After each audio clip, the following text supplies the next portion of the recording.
बच्चों, आपके सामने 100 शब्द प्रति मिनट गति का डिक्टेशन दे रहा हूँ। Yes, start.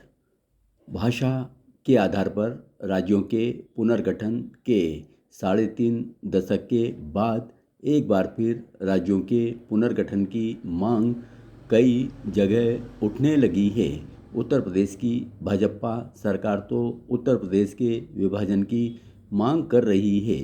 झारखंड मुक्ति मोर्चा पृथक झारखंड के राज्य के लिए आंदोलन कर रहा है। बिहार के मुख्यमंत्री हालांकि बिहार के विभाजन का विरोध कर रहे हैं, लेकिन उनका यह कहना है कि यदि राज्यों का पुनर्गठन करना ही हो तो फिर एक बार राज्य पुनर्गठन आयोग बनाया जाना चाहिए, जो विधिवत मांगों और पिछले वर्षों के अनुभवों के आधार पर भारत के राज्यों को नए सिरे से गठन करे।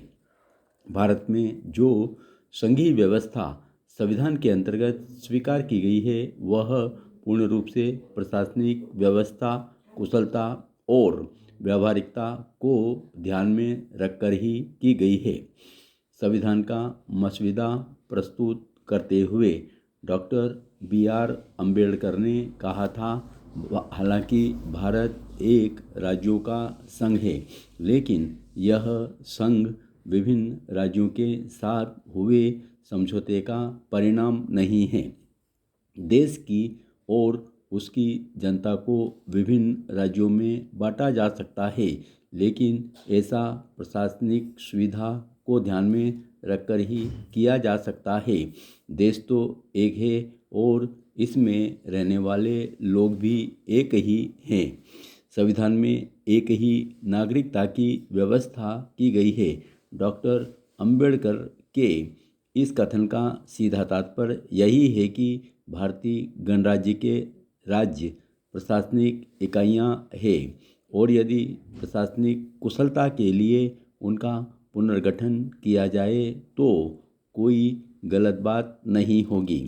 प्रश्न यह है कि भारत के विभिन्न राज्यों के वर्तमान आकार से लोगों को कुशल प्रशासन मिल सकता है या नहीं।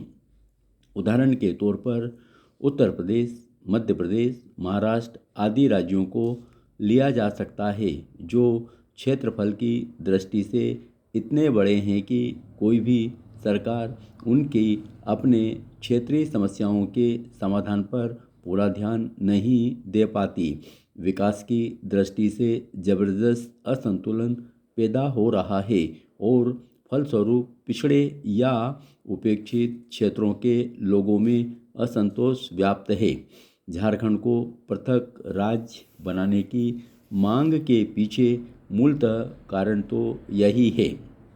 उत्तर प्रदेश सरकार ने तो स्वयं माना है कि राज्य के आकार को देखते हुए उत्तरांचल के क्षेत्रों को पृथक राज्य बना दिया जाए तो उस क्षेत्र की अपनी समस्याओं के समाधान में गति आ सकती है।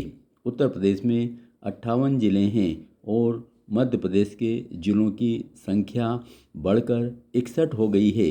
क्या किसी भी मुख्यमंत्री के लिए इतने बड़े राज्यों की समस्याओं का पर समान रूप से ध्यान दे पाना संभव हो सकता है?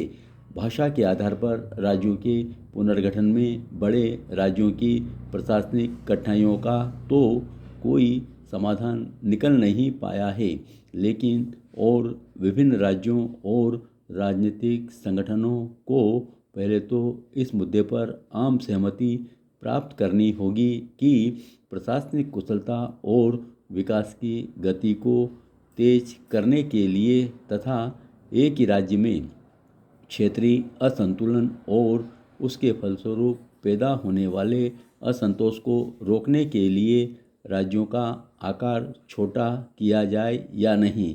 यदि इस मूल मुद्दे पर आम राय बनती है तो फिर राज्यों को प्रशासनिक दृष्टि से कुशल बनाने के लिए उनके आकार को छोटा करने में कोई आपत्ति नहीं होनी चाहिए। लेकिन यह बात भी सही है कि पृथक राज्यों की मांगों पर एकमुश्त विचार होना चाहिए। आर्थिक दृष्टि से पिछड़े क्षेत्र के लोगों में जो आक्रोश पैदा हो रहा है उसे रोकने के लिए कोई न कोई रास्ता निकालना ही होगा।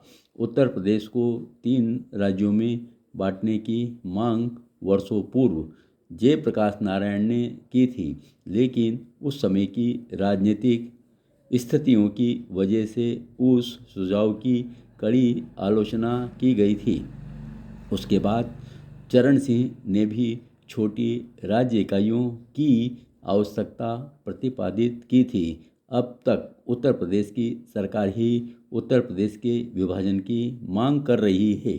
देश में पिछले कुछ वर्षों से विभिन्न राज्यों के कई क्षेत्रों में जन असंतोष नज़र आने लगा है। पूर्वांचल में इस असंतोष की वजह से कई नए और छोटे छोटे राज्यों का गठन किया गया, लेकिन यह सब कुछ सोची विचारी नीति के आधार पर हुआ है और यही वजह है कि पृथक राज्य बनाने की मांग कई राज्यों में उठती जा रही है।